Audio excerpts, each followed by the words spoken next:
Hey guys, Walt D 1911 here. Just showing you a t-shirt that I received at Christmas time from my sister-in-law. I wear it every chance I get, especially if we're going out someplace. It just spells it all. I love it when the snowflakes see it and they just shake their head or just give me a dirty look. I live for that. So anyway, here we are, beginning of the year. Got a new president. I hope he does well. I'm anticipating he's going to do well. I think he's going to be a friend to all us gun guys and gals, protecting the Second Amendment and protecting our rights in general. So I say a little prayer for President Trump every night. Hope he does well. I think he's going to keep us safe, and I think he's going to do the right thing. So anyway, just wanted to show you that little shirt. I thought it was cool. So what's underneath the shirt? Well, since I've been out here in Arizona, I've been really busy trying to build up a client base with work, and I haven't had much time for YouTube or guns or reloading or any of the stuff that I really enjoy. But I was able to pick up something. While I was out here, it was my first gun purchase here in Arizona, which is a real simple process. If you have a CCW permit, you're going to negate the NICS check, and you're just going to go ahead and lay down your cash or your credit card, and you're going to buy whatever gun you want, and you're going to walk out the door with it. You're going to do your 4473, boom, easy, done, out the door you go. So let's take a look and see what I got. Put the shirt on the side. All right, so I'm a revolver guy, and it's very hard to find any of the old Smith & Wesson revolvers prior to them putting the locks on and all that stupid stuff that basically all these stupid gun laws and regulations made them do. So unfortunately, I wasn't able to find a nice model 625 or a 686 at a reasonable price out here. So I did find the next best thing, and I'll show it to you right now. This is a Smith & Wesson model 645, a Jerry Michalik edition. I bought this gun slightly used, as most of the time I do buy used guns, depending on what type it is. And I got a smoking deal on this, really good deal. I'm fortunate enough to work in a gun shop where I see a lot of the used guns come in, and this one caught my eye. And I looked at it for a week. I came back the following week, it was still there.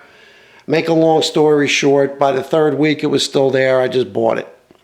I had the opportunity to, since it was a used gun, to take it out on the range and give it a little bit of a test fire, and I really, really liked it.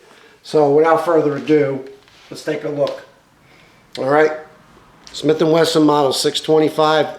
You can see the JM on there for Jerry Michalik. The gun is clear. It is empty. This is a end-frame double action revolver from Smith & Wesson.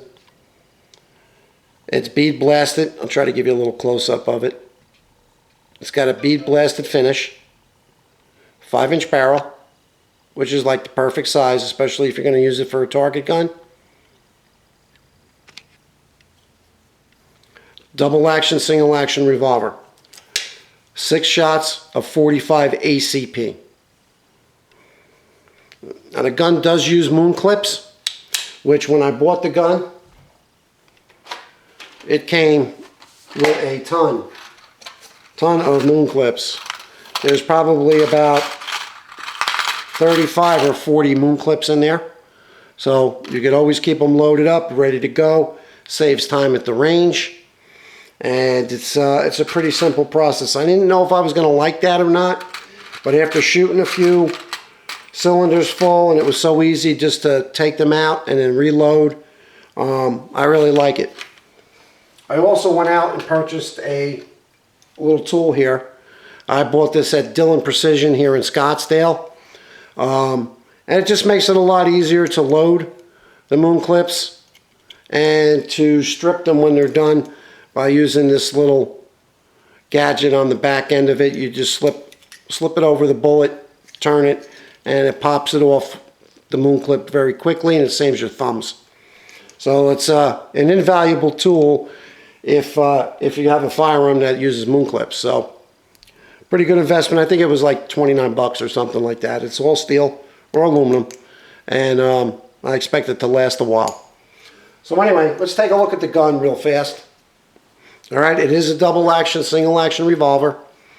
The double action pull on it is a little bit on the heavy side until you get it going. Once you get it going, you're going to get that first click, and then very slowly you're going to get that second click, and then boom, no take up. Single action, it's got the best single action trigger that I felt on a Smith & Wesson revolver in a long time.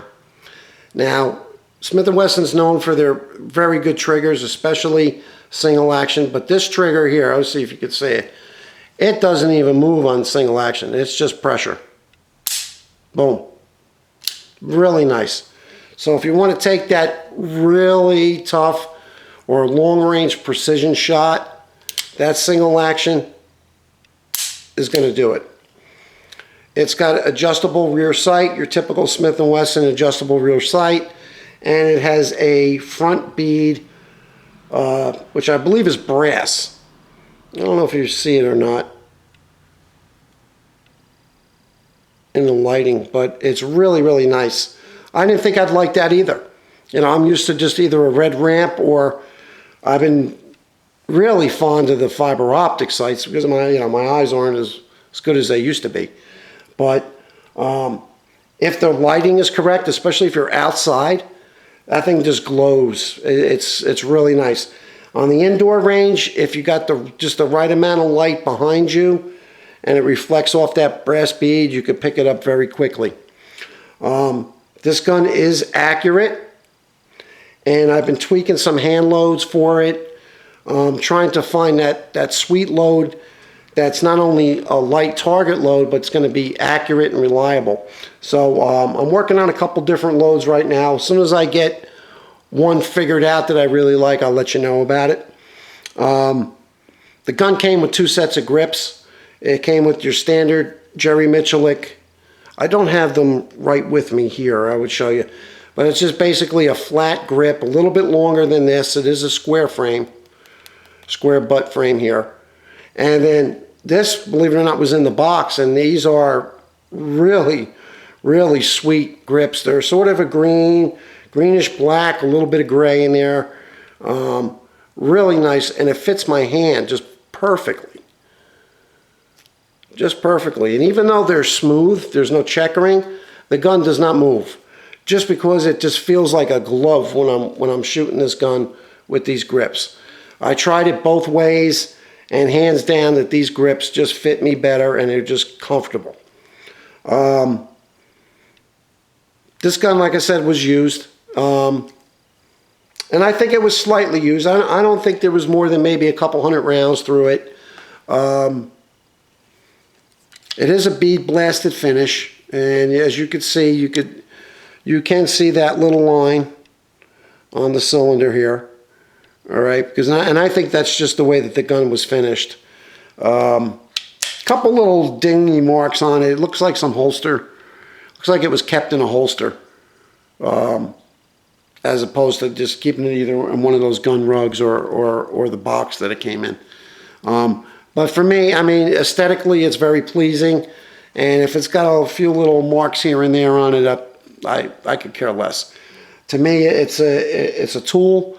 It's something that I enjoy shooting. So if it's got a little bit of a mark here and there on it, it's not a deal breaker for me, nor does that really matter. Now, if it was a Colt Python or something like that, or a very, very expensive revolver, then I would have passed on it, or you know, try to make a little bit of a better deal. But anyway, this gun is extremely reliable too. It shoots really nice. I'm happy with it. The 45 Revolver, it's just cool to shoot. And, you know, I could take this, I could take my 1911 to the range, and I could use the same ammo, because everything that I load for this gun, I make sure it functions out of my Kimber 1911.